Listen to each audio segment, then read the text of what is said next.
Commerce miss பேசுகிறேன்ப்பா. இன்றைக்கி வந்து என்ன பார்க்க போகிறோன்னு பார்த்தீங்கன்னா, sum of years of digit method, ஆண்டு இலக்க கூட்டு தொகை முறை அப்படிங்கிறாங்க. சரியா? This method is similar to the diminishing balance method. The amount of depreciation goes on decrease year after year in proportion to the unexpired life of the asset. This method is suitable for those assets having more probability of obsolescence and increased repair charges. சரியா? அதேமாரி repair charge the asset grow older. Under this method, amount of depreciation per year is calculated by multiplying the cost of the asset and the number of remaining years of life and dividing it by the sum of the digits of all years of life of the asset. சரி, என்ன வந்து சொல்கிறாங்கன்னு சொல்லி பார்த்தீங்கன்னாக்கா, இதில் இம்முறையானது குறைந்த செல் மதிப்பு முறை போன்றது. சொத்தின் காலாவதி ஆகாத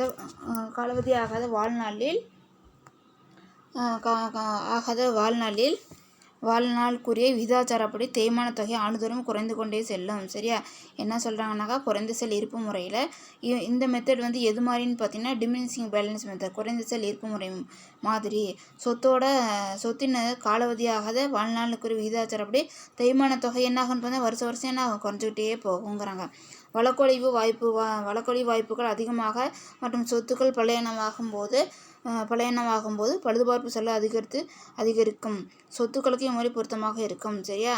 அதேமாதிரி வழக்கொழிவுன்னு சொல்லி பார்த்தீங்கன்னாக்கா, அன்எக்ஸ்பைர்டு ஏதாச்சும் ஒரு டேமேஜ் வந்து ஆகிறது. சரியா?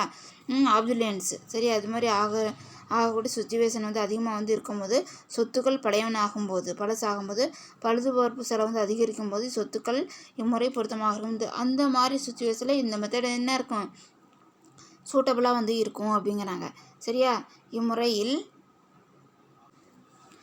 அதே மாதிரி பார்த்தீங்கன்னாக்கா, பழையவனாகும்போது பழுதுபார்ப்பு செலவுகள் சொத்துக்களுக்கு இம்முறை பொருத்தமாக இருக்கும். இம்முறையில் ஆண்டுதோறும் தேய்மான சொத்தின் அடக்கத்தை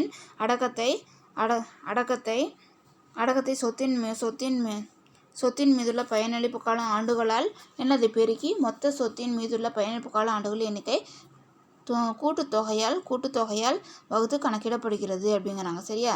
இம்முறை கீழ்கண்ட சூத்திரங்கள் தேய்மான தொகை கணக்கிடப்படுகிறது அப்படிங்கிறாங்க. சரியா? புரிஞ்சுதா?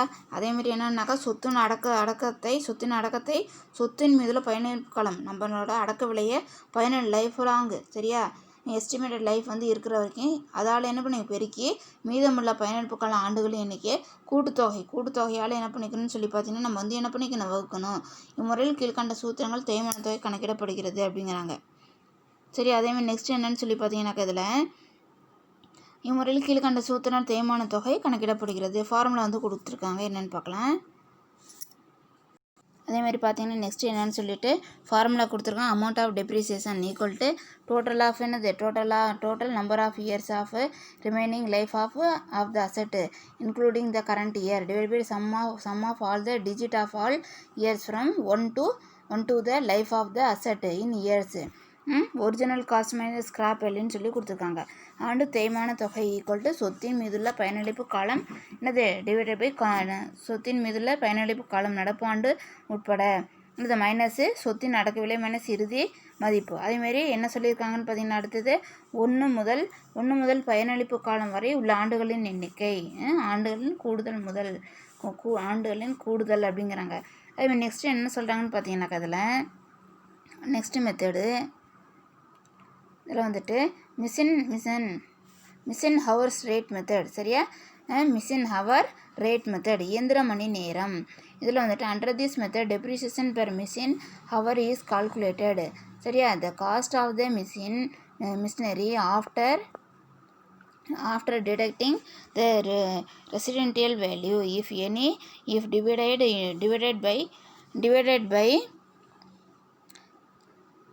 divided by divided by the estimated working hours of the machine to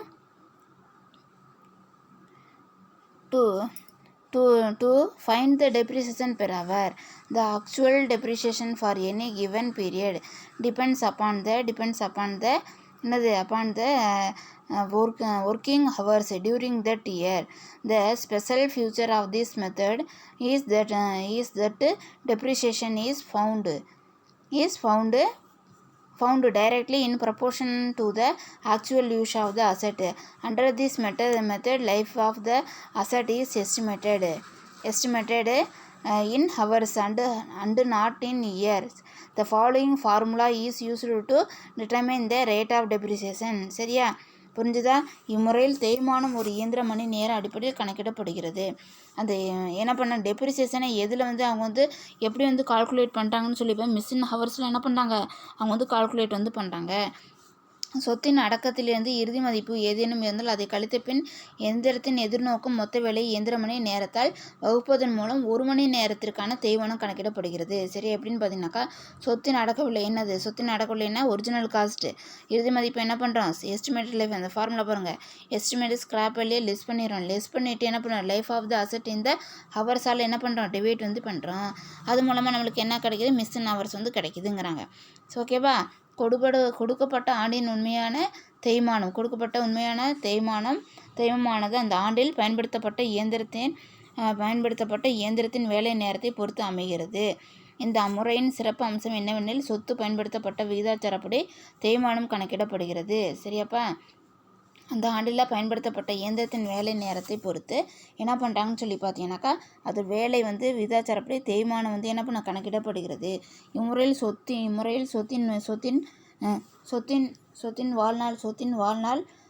சொத்தின் வாழ்நாள் ஆண்டுகளின் அடிப்படையில் அல்லாமல் இயந்திர மணி நேரத்தின் அடிப்படையில் தீர்மானிக்கப்படுகிறது. இம்முறையில் அந்த சொத்தோட வாழ்நாள் லைஃப் எஸ்டிமேட்டட் லைஃப் எப்படி இல்லாமல் மணி ஹவர்ஸில் இல்லாமல் நார்மலாக இல்லாமல் என்ன பண்ணுறாங்கன்னு சொல்லி பார்த்தீங்கன்னாக்கா இதில் என்ன பண்ணுறாங்க விகிதாச்சாரம் அப்படின்னா ப்ரொப்போர்ஷன் பிரகாரம் அது இல்லாமல் அது என்ன பண்ணுறாங்கனாக்கா மணி ரேட்டில் மணி ஹவர்ஸில் என்ன பண்ணுறாங்க அதை கால்குலேட் பண்ணுறாங்க அப்படிங்கிறாங்க. சரி, அதேமாதிரி நெக்ஸ்ட்டு பார்த்தீங்கன்னாக்கா அதோட ஃபார்முலா பாருங்கள், கீழே கொடுத்துருக்குறாங்க formula. depreciation rate of depreciation per machine hours equal to original cost minus the estimated scrap value divided by life of the asset in hours. அதே மாதிரி amount of depreciation number of machine hours used into rate of என்னது depreciation per hours அப்படிங்கிறாங்க. சரியா? என்ன சொல்கிறாங்கன்னு பார்த்தீங்கன்னாக்கா ஒரு மணி நேரத்திற்கு என்னது தேய்மான விகிதம் ஈக்குவல் டு சொத்தின் அடக்க விலை மைனஸ் என்னது எதிர்நோக்கம் பயனளிப்பு காலம், எதிர்நோக்கம் இறுதி மதிப்பு. சரியா? இறுதி மதிப்பு. அதே மாதிரி நெக்ஸ்ட் என்ன சொல்கிறாங்கன்னு பார்த்தீங்கன்னாக்கா இறுதி மதிப்பு டிவைட் பை இயந்திர மணி நேரத்தில் சொத்தின் பயனளிப்பு காலம், சொத்தோட என்னது பயனளிப்பு காலம் என்னங்கிறது என்ன பண்ணுறாங்க அது மூலமாக தெரிஞ்சுக்கிறாங்க அப்படிங்கிறாங்க. சொத்தின் பயனளிப்பு காலம். சரியா? அதே மாதிரி தேய்மானம் தொகை ரேட் ஆஃப் டெப்ரிசியேஷன் எப்படி கால்குலேட் பண்ணுறது, இதில் amount of rate of depreciation என்ன பண்ணுறாங்க rate of depreciation equal to அதை முடிச்சாச்சு. இங்கே என்னென்னு பார்த்தீங்கன்னாக்கா amount of depreciation equal to number of machine hours used into rate of என்னது டெப்ரிசியேஷன் பெர் ஹவர்ஸ். பயன்படுத்தப்பட்ட இயந்திர மணி நேரங்கள் எண்ணிக்கை இன்ட்டு என்னதுப்பா ஒரு மணி நேரத்திற்கான தேய்மான விகிதம், ஒரு மணி நேரத்திற்கான என்னது தேய்மான விகிதம் அப்படிங்கிறாங்க. அதேமாதிரி டெப்ளிஷன் வெறுமையாதல் முறை. டிப்ளீஷன் மெத்தட் என்னது வெறுமையாதல் முறை. அதில் என்ன சொல்கிறாங்கன்னு சொல்லி பார்த்தீங்கன்னாக்கா depletion means extraction of natural resource, that is depletion means quantitative reduction in the content of asset. This is applicable to those asset that get extracted due to the extraction and exploitation. Example mines, oil field, etc. Under this method depreciation rate is calculated at the basis of the estimated quantities of the output during the whole life of the asset அப்படிங்கிறாங்க. சரியா? அதே மாதிரி இயற்கை வளங்களை தீர்ந்து போதல். இயற்கை வளங்கள் என்ன பண்ணுது தீர்ந்து போயிடுது. அப்படி இல்லைன்னா என்ன ஆகுதுன்னு பார்த்தீங்கன்னாக்கா குறைஞ்சிக்கிட்டே வருது. சரியா? இயற்கை வளங்கள் நேச்சர் வந்து என்ன ஆகுதுன்னு பார்த்தீங்கன்னாக்கா குறைஞ்சிக்கிட்டே வர்றது தான் என்னன்னு சொல்கிறாங்க, டிப்ளேஷன் அப்படிங்கிறாங்க. சரியா? அதேமாதிரி நெக்ஸ்ட்டு பார்த்தீங்கன்னாக்கா என்னென்னு சொல்லிட்டு இயற்கை வளம் தீர்ந்து போதல் வெறுமையாதல் என்று அழைக்கப்படுகிறது. அதாவது சொத்துக்களின் அளவு எண்ணிக்கையில் குறைந்து வெறுமையாதல் எனப்படுகிறது. சொத்தோட அளவு வந்து குறைஞ்சி என்ன ஆகுது, வெறுமையாதல் அப்படின்னு வந்து சொல்கிறாங்க. ஓகேவா? நெக்ஸ்ட் என்னன்னு சொல்லி பார்த்தீங்கன்னாக்கா அதில் தோண்டி எடுத்தல் மூலம் தீர்ந்து போகக்கூடிய சொத்துக்கள் இம்முறை பொருத்தமானதாகும். சரியா? தோண்டி வந்து எடுக்கக்கூடியதில் என்ன ஆகுதுன்னு பார்த்தீங்கன்னாக்கா இந்த முறை வந்து அதாவது சூட்டபுளாக வந்து இருக்குங்கிறாங்க. ஓகேவா? அதேமாதிரி பார்த்தீங்கன்னா நெக்ஸ்ட் என்னன்னு சொல்லிட்டு இதில் வந்துட்டு ஃபார்முலா எக்ஸாம்பிள் இதுக்கெலாம் கொடுத்துருக்காங்க. இதுதான் சுரங்கங்கள், எண்ணெய் வயல்கள் போன்ற இம்முறையில் தேய்மான வீதம் சொத்தின் பயனளிப்பு காலம் முழுவதும் அது உற்பத்தி செய்யக்கூடிய சொத்தின் அலகுகளின் எண்ணிக்கை அடிப்படையில் கணக்கிடப்படுகிறது. ஃபார்முலா பாருங்கள் கொடுத்துருக்காங்க பாருங்கள். Rate of depreciation per unit original cost divide by life of the asset in quantities of output. So ஒரு அலகிற்கான தேய்மானம் சொத்தின் ஆரம்ப அடக்க விலை டிவைட் பை என்னது சொத்தின் பயனளிப்பு கள உற்பத்தி அலகு. தேய்மானம் பார்த்தீங்கன்னா என்னன்னு சொல்லிட்டு amount of depreciation equal to unit of output during year அப்படின்னு சொல்லி கொடுத்துருக்காங்க. சரியா? அதேமாதிரி பார்த்தீங்கன்னாக்கா இதில் என்ன கொடுத்துருக்காங்கன்னு சொல்லிட்டு இதில் வந்துட்டு என்ன தேய்மான தொகை unit of output during the year into rate of depreciation per unit. அந்த ஆண்டில் உற்பத்தி செய்யப்பட்ட அலகு இன்ட்டு ஒரு அலகிற்கான தேய்மானம் அப்படிங்கிறாங்க. நெக்ஸ்ட்டு பார்த்தீங்கன்னாக்கா என்னென்னு சொல்லிட்டு இதில் வந்துட்டு நோட் கொடுத்து even though it is not depreciated it is used to write off the cost of the asset as per matching principle என்னது மேட்சிங் பிரின்சிபல்ங்கிறாங்க. இது வந்து எது வந்து சூட் ஆகும்னு சொல்லி பார்த்தீங்கன்னா மேட்சிங் பிரின்சிபல்ஸ் வந்து என்ன ஆகும், இதுக்கு வந்து சூட் வந்து ஆகும் அப்படிங்கிறாங்க. நெக்ஸ்ட்டு பார்த்தீங்கன்னா குறிப்பு தேய்மானம் நீக்கப்படவில்லை என்றால் பொறுத்துகை கொள்கைப்படி என்ன பண்ணணும், சொத்தின் மதிப்பிலிருந்து போக்குவரத்தாக பயன்படுத்தப்படுகிறது. தேய்மானம் வந்து நீக்கப்படலை, அதை வந்து என்ன பண்ண நீக்கப்படலைனாக்கா இது வந்து பொறுத்துகை கொள்கை சரியா மேட்சிங் பிரின்சிபல் பிரகாரம் என்ன பண்ணிக்கிறாங்க, அதை வந்து ரிட்டன் ஆஃப் வந்து பண்ணிக்கிறாங்க அப்படிங்கிறாங்க. ஓகேவா? நெக்ஸ்ட்டு பார்த்தீங்கன்னாக்கா என்னென்னு சொல்லிட்டு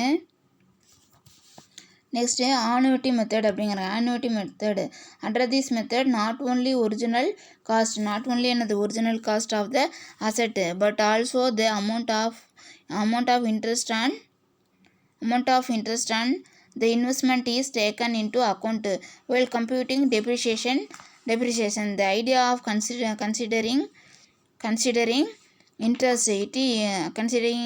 interest is that if the investment in made in any other asset instead of the relevant fixed asset